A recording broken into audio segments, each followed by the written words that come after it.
joining us today. My name is Mitzi Bankas-Skos, and I'm the Director of Ike Education here at the Eisenhower Presidential Library, Museum, and Boyhood Home. With me today is Helen Pugh. She's our Ike Education Specialist. And behind me is our statue of General Eisenhower that is found on the campus of his Presidential Library, Museum, and Boyhood Home. So we're thrilled today to share some of our really great resources. And this program is going to have three parts. First, we are going to examine a primary source letter together. Then you're going to examine a letter on your own. And then finally, you're going to be writing a letter to today's president.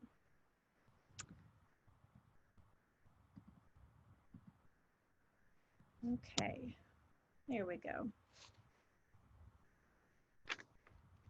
So let's start out by looking at what is a primary source. Primary sources are evidence from the past, and they come in a wide variety of things like photographs, autobiographies, maps, movies, documents, newspapers, or letters. The key is that they are all created during the time period that we're studying. So the Eisenhower Presidential Library, Museum, and Boyhood Home are full of primary sources. We are generally learning from secondary sources. These are items like books, teachers, television shows, and websites. Those are the result of someone else learning about a topic and retelling it. So they can be really great sources to learn from, but when you're using a primary source, you're actually getting to go back to that source of history. You're getting to hold a piece of history in your hands to examine it and learn from it and come to your own conclusions. So when we start with our primary sources today, we want to first examine and analyze it. We want to ask a lot of questions about it. Who created it? What is it made of? Why did they make it? Or what is it similar to that I already know about or am familiar with? What do I want to know about this? So after we do that kind of examine and analysis and questioning, then we can start doing some research to find the answers to those questions. And generally then we circle back around. That research leads us back to some more analysis and questioning and so forth till we find out our answers. So let's get to those primary sources. Today we're going to be looking at letters to President Eisenhower from children. And this means we're dealing with primary sources that were created between January of 1953 and January 1961 during his presidency. Remember that as a president, Eisenhower was leader of the executive branch of our government. The US president is elected by the people and for the people. So my first question for you today is, who are the people in that? Elected by the people and for the people. Can someone tell me who are the people?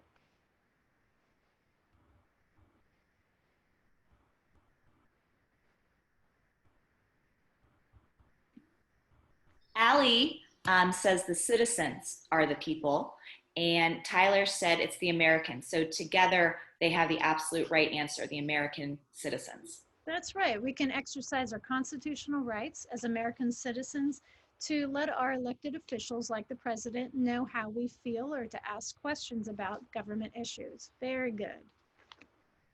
Okay, so we're going to examine this first letter together from Phyllis Ann Barnes. If I want you to have that in front of you, as well as the letter analysis worksheet. So if you didn't pull those off or have them pulled up on your computer now or already, would you please do that now? You've got the address to go to there on the screen. If you're unable to do that, just grab some pieces of paper and a pencil or pen, and you can answer as we go along. We'll help you with that. Would you please raise your hand if you need a moment to do this so that we'll know if I need to wait.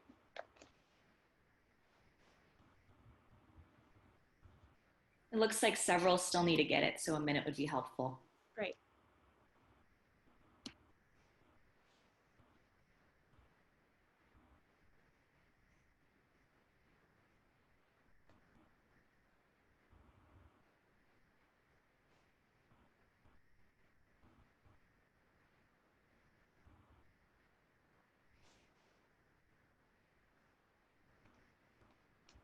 while we're waiting, I want to make sure everybody knows what Dwight D. Eisenhower's nickname was throughout his life, and we will, because we may refer to him by that nickname a lot. Does anyone know what that nickname was?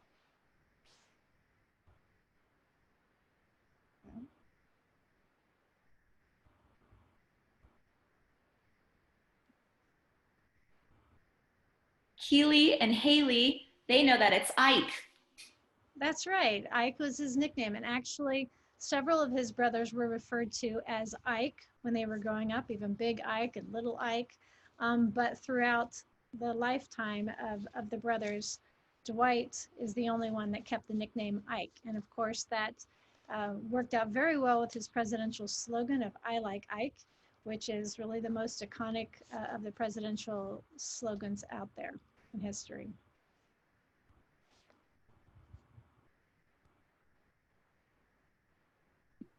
I think everyone has their sheets now. Okay, super. Okay, so let's go ahead and get started with this. We're going to read Phyllis Ann Barnes' letter together, and we'll do the analysis together first before you need to have a different letter that you've chosen. So let's hear this. Dear Mr. President, I am Phyllis Ann Barnes, and I am in the 4th grade at Jesse Hunter Black School. I have heard lots of people complain about our country and government, so I'm writing this to tell you how much I love my country. I like the beautiful mountains, streams, parks, lakes of Minnesota, big trees in Yosemite, Grand Canyon, Indians of New Mexico and Arizona, the wide open prairies of my own home state of Kansas. I also like the smooth, wide highways that our taxes help pay for, and it is because of this we pay taxes. So at our house, we do not mind paying taxes. And I also like the privilege of choosing my own Sunday school, friends, pets, TV shows, food, and clothes. It sure makes me feel good inside when I hear the Star-Spangled Banner and when I hear you talk. I can hardly wait to see our new flag. It sure does make me feel safe when I see the big bombers go over our house. I pray at night that we never have to use them. I think you're a very nice president. My daddy said that anyone that wanted to could write to the president, so I am, to thank you for what you are doing for us. Sincerely yours, Phyllis Ann Barnes. Okay, so Phyllis sure gave us a lot to work with here in this letter. Let's look at the top 4 questions of the letter analysis worksheet that either you've printed off or maybe you have it pulled up, or as I said, you can just have some blank paper beside you to answer these questions as we go through them. So let's examine this letter a little bit. Question 1 asks, who wrote the letter? Can anyone answer that? Write it down on your sheet and raise your hand to answer, please.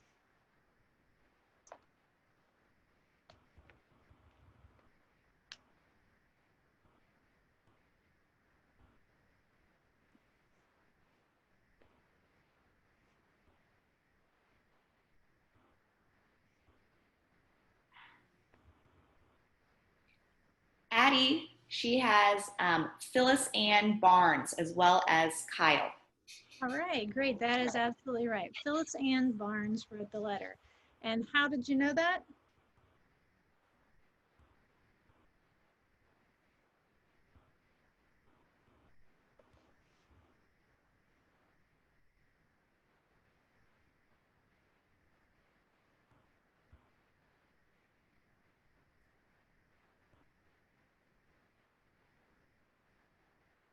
Okay, that's great. That's right.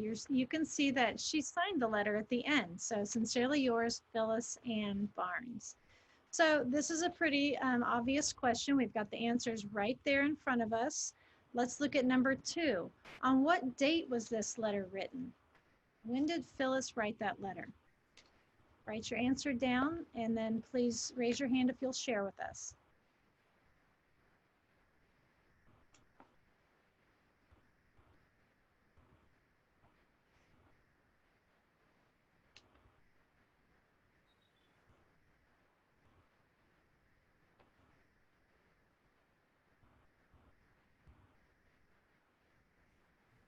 We have several answers. Kyle and Allie wrote down March 9th, 1959. That is absolutely correct.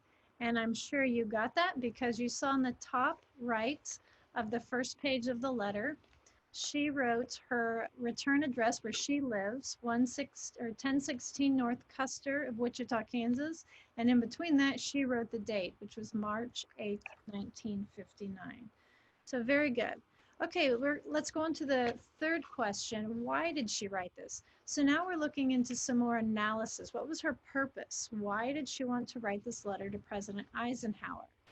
So take a minute to look through that, come up with some answers, and then please share.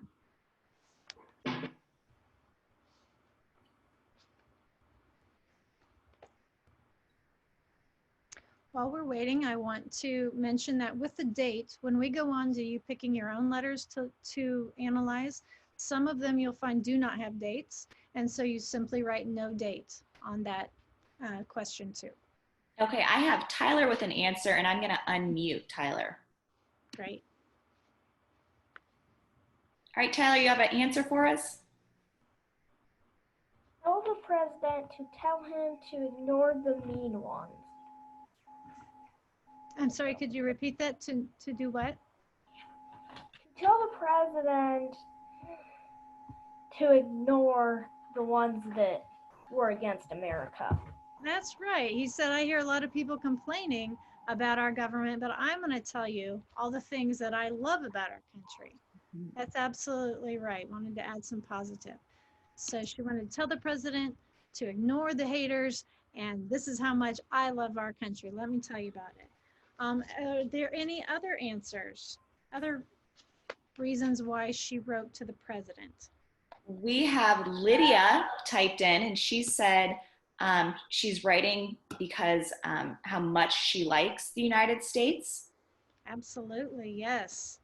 And Allie wrote to inform the president how much she loves the United States, even though many say they don't like the United States. This is right. You guys are all correct. You're finding this right down in the third sentence of the letter.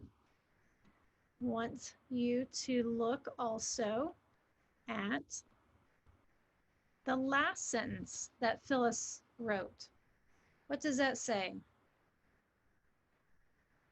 Yeah, you're right. It says, I'm writing to thank President Eisenhower for what you're doing. So again, don't listen to those people with their other opinions. I'm writing to tell you how much I appreciate what you're doing. And Addie added to that. She said that she believes in him to do his best. That is correct. Very good. Good job. Okay, so then let's go on to question 4. What does this tell you about Phyllis or the time period in which the letter was written? So now we're really going to dive down even deeper into our analysis.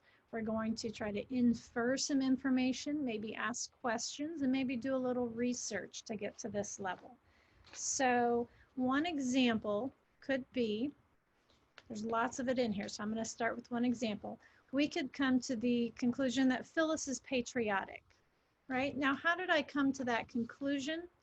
I inferred, or I made an inference. So let's look at what that word means. To infer means to come to a conclusion from evidence and reasoning rather than explicit or obvious statements. So Phyllis is patriotic was our conclusion we wrote down in the answer box. We came to this conclusion, or we inferred, because she gave so many examples of how much she loves the country. She talked about the physical features like the mountains and the parks and prairies. She said she likes hearing the Star-Spangled Banner and listening to President Eisenhower speak. So through those things, you know, we can infer that. She did not write, I'm patriotic, but we inferred that answer. I hope that clears up that vocabulary word. And so let's go back to question 4. What does this tell you about Phyllis or the time period in which the letter was written?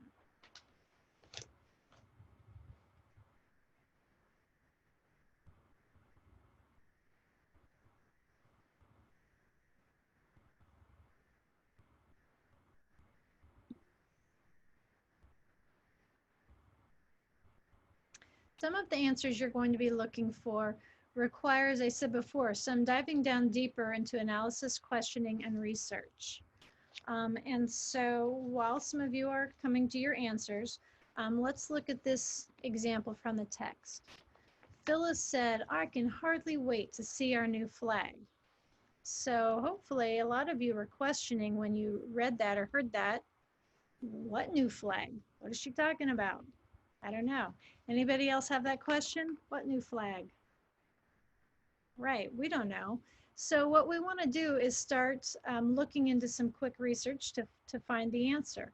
The clues that she's given us, they're the search terms, are she said it's a new flag. She wrote this in 1959, and we know that she lived in the United States, in Wichita, Kansas. So if we use those search terms in a quick Google search, we would find several facts. We would learn that a new flag must be created when states are admitted to the Union. We would learn that Alaska was added in January of 1959 as our 49th state of the Union. And so President Eisenhower at that time issued an executive order that provided a new flag be created with 49 stars. We also find out, though, in 1959, Hawaii was added as our 50th state, and so therefore another executive order was issued for a new flag to have 50 stars. So fun fact there, Eisenhower is the only president to sit under 3 different American flags. So we've got all these facts that we found out, but that still doesn't exactly answer our question, what new flag? You know, we've learned there's at least 2 new flags during that time period. How can we find out what flag she's talking about? Where would we find that answer?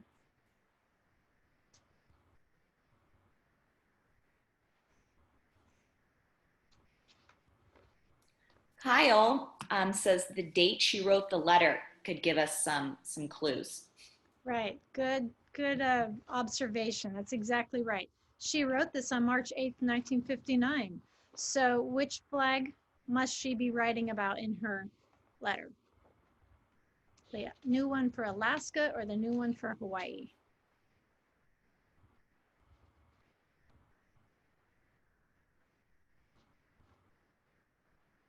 We have several answers coming in for Alaska. Yes, that is correct. It would be Alaska. So let's add that on to our answer for question 4. Reading this letter and doing that analysis and research lets us know that a design for the new 49-star flag was being created because Alaska was added as a state. Okay, now what else do you guys see in there? What do you read in that letter that teaches you about Phyllis or about 1959?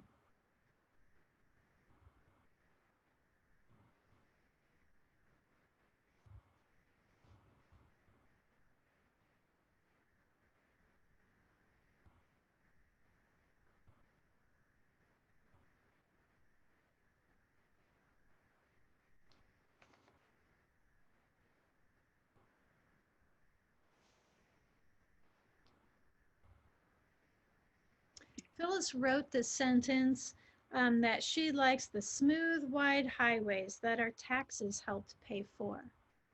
So this might lead you to the question again, what new roads or highways is she talking about? And why is a new road a big deal? What might we find out? Does anybody know if we were asking those questions and doing some research? If you have your moms in the room, they might be able to answer that.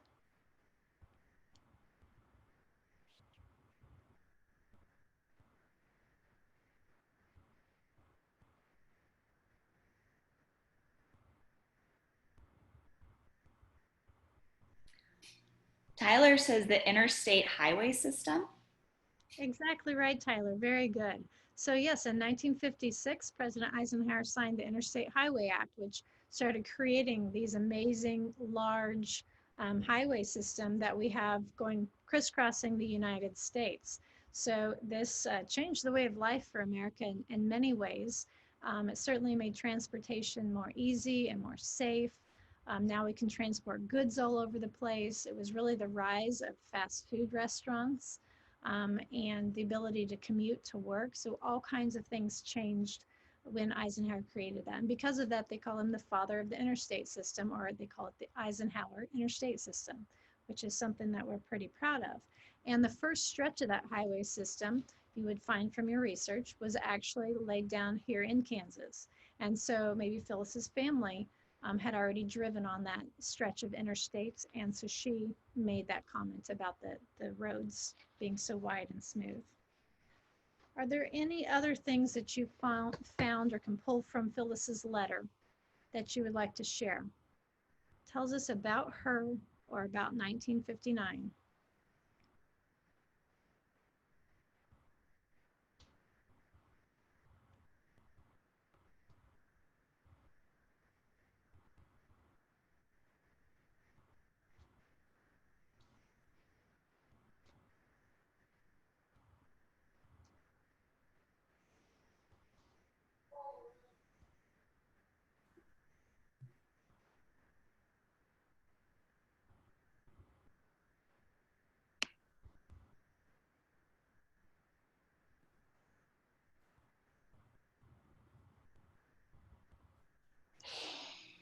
Phyllis said, oh, somebody talking there? Phyllis said that she feels really safe that the military bomber planes were flying over her house, but she hopes that they're never needed. So some questions and research would reveal that in 1959 in Wichita, Kansas, had a lot of large military manufacturing plants. So it would make sense that she would see those planes flying in and out of Wichita a lot. You would also learn through that questioning and research that in the United States at that time was in a tense standoff with the Soviet Union in what we called the Cold War. And so the threat of another war or even a nuclear war was very much on everybody's mind. So we could speculate that Phyllis heard about this on the news from her teachers or from her parents. And, so she had this on her mind too, seeing the bombers fly overhead every day. Allie also inferred from the letter that she wrote about Yosemite and other places, and so maybe she likes to travel. That's a great inference to make. Very true.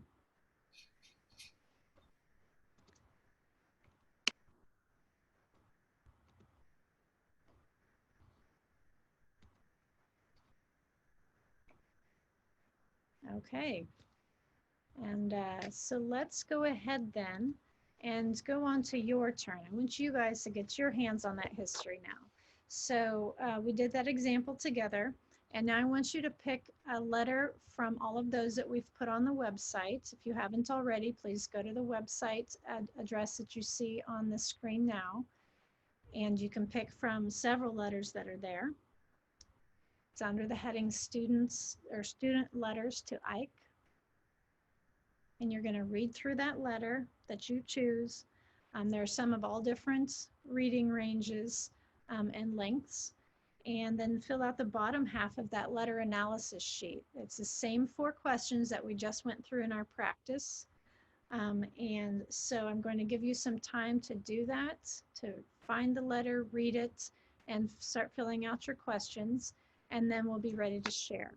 Okay, so has everyone had time to get through part or all of your letter?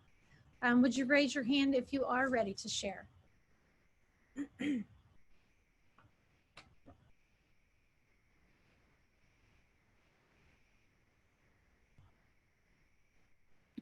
The group with Lisa, I'm going to unmute with Richie.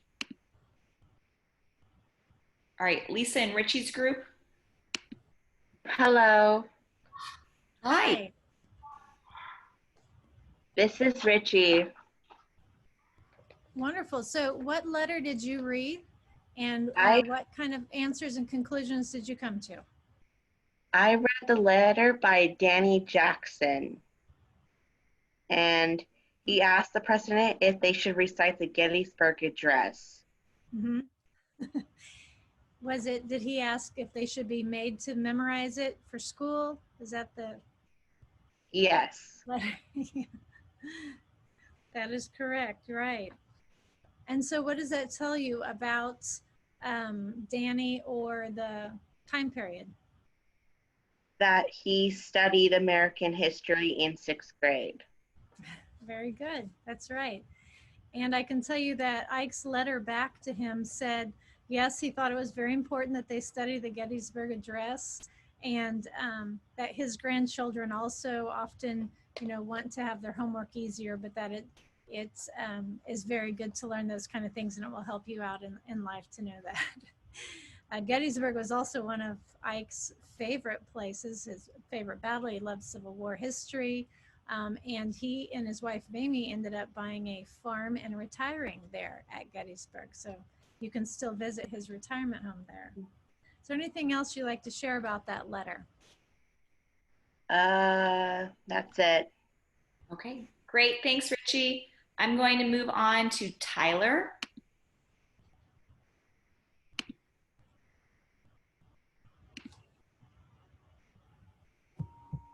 All right, Tyler, you are unmuted. Okay. Who wrote the letter that you read, Tyler? I did the letter that Ronald Becker wrote. Okay.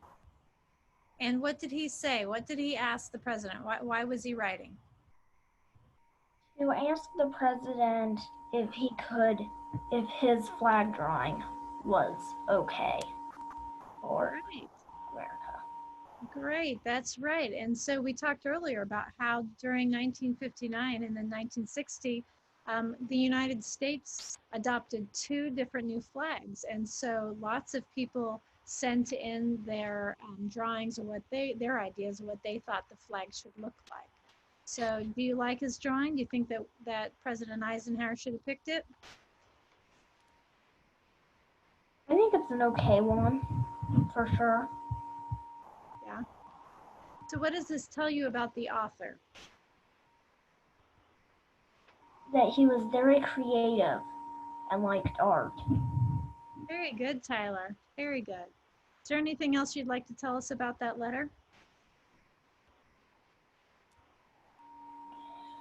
It also says that Alaska is the 49th state. Wonderful. Yes. So was his design then, do we know from his letter that it was for the 49-star flag and not the 50-star flag? Can you repeat that? Is the design of the flag that he sent in, is it for the 49-star flag then, if he's talking about Alaska? Okay. Great, good. All right, thanks, Tyler. Yeah. Kyle wrote in, he typed his, so he wrote the letter from Patricia Burns on October 18th, 1957. The Y is writing a birthday card to the president. They both share the same birthday. They're inferred in 1957, if you were 11 years old, you could vote. And the gift she was giving the president is breakable. Oh, so she sent a birthday gift to the president too. Well, that's interesting. So yeah, lots of kids wrote in that shared birthdays with the president or found other maybe favorite things that they had in common with the president. So that's always fun. It doesn't have to be the most serious of topics, just something that you have in common with the president. The gift that they sent, that is something that goes into the collections of the archives and museums as well. Presidents are not able to keep those gifts as personal property. They do that to, prevent bribery being able to happen. But so that gift is also likely here in the presidential collection at his library museum. So that's very interesting. All these letters that were sent in become part of the U.S. government's history.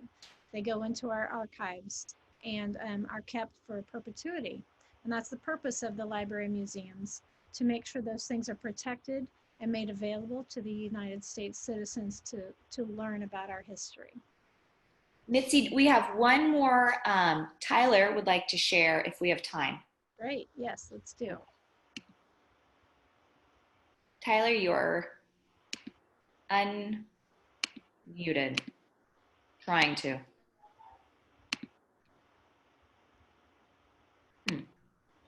I wasn't the one that I didn't think that I did anything related to that, actually. I think we missed the beginning of your answer there, Tyler. We were trying to get you unmuted. Could you repeat? I didn't know I even asked that. Oh, okay. No big deal. We do have Allie, and she typed hers in. And so who wrote it was Mauricia Frady, and the date is September 13th, 1957. The why is to ask for, it's a personal letter from the president to ask about whether she should pick a party candidate to vote for in the upcoming election. The analysis, the election year in November 6, 1957. And can you vote as an 11-year-old at the time? That was a good catch from our last statement. Thanks, Allie. Right. Good question. In the United States, you can begin to vote when you are 18 years of age. So yes, very good catch. And yeah, that's an interesting letter. There are also lots of people that wrote to Eisenhower when the election, his second term election was coming up, telling him that they're planning to vote for him, offering him new slogan advice. One of you may have opened the letter that said from a brother and sister that they have 2 pet turtles and they've named them Ike and Mamie, and that those turtles are rooting for Ike in 56. They really hope he wins again. So a lot of fun election time letters as well. Okay, let's move on to step 3. So in this portion, you're going to practice your rights as an American citizen to write a letter to our elected president. So you need to have paper and pencil or a clean new document open on your computer that you could write on. And as we get started then, you want to first write your address and the date in the top right corner. To write your own home address, not the address that I have written on here. Your own home address.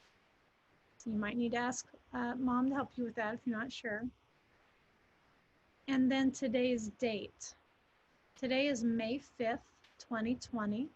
So happy Cinco de Mayo, everybody.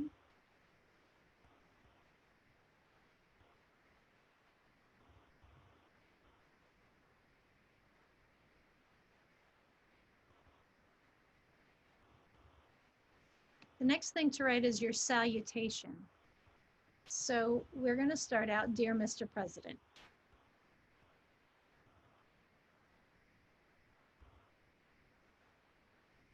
Just like those letters that you looked at from the 1950s, and I hope you'll maybe go back and read some more of those letters than the one that you chose, but you'll see that there are all kinds of topics covered, some of them very serious and some of them not at all, just fun topics to interact with the president. And that choice is yours to make as you write your letter as well. So I've put some ideas here if you're stumped. It helps you to start out by saying, I'm writing to you because, go right ahead.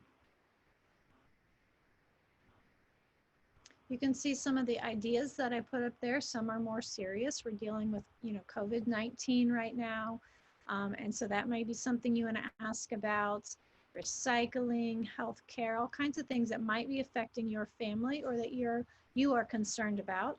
Then there are also plenty of ideas of just pets. Maybe you want to talk about what kind of pets he has, or ask him what he has or doesn't have. Tell him about yours, favorite things, family questions or issues. So it is up to you to decide. The choice is yours. But one very important choice I do want you all to make as you write is to be respectful and kind in the words that you choose. So politics can oftentimes bring out some, very strong emotions in people, but we want to express those in a way that's not rude or offensive. So please choose to use kind words, even if you're expressing an issue that upsets you. We don't all have to agree, but we should all try to be kind to each other about our different opinions. So as you pick your topic and begin to write, then you're going to write first a draft or a sloppy copy so that you have time to go back and look up any words if you're not sure how to spell them, and check and make sure you've got nice legible handwriting if you are handwriting and not typing it, and make any changes before you have your final copy ready to send on to the president. I'm going to let you guys do this on your own time as we finish up here. But when you are done with your final letter, how to get it to the White House. So you can write down the web address that you see on the screen right now, www.whitehouse.gov, get involved, write or call. Or you can just Google that, how to write or call the White House, and you'll see the screen that I have on there now. That is what you will find on the White House's website. And so it tells you some things like, if you can, email us, or if you're writing a letter, be sure to use 8.5 by 11 paper, and so forth. These are their suggestions, and as well as the address to send it to have the best luck with getting your letter to President Trump. So in addition to practicing your right as an American citizen to ask questions or share opinions with our elected president, your letter, as I said, will then be entered into the official files of the U.S. government. So today you're able to interact with history and you're able to make history. So that is really cool. We're so glad that you've participated in this. Before I say goodbye to you and leave you to write and send your letters, do we have any questions?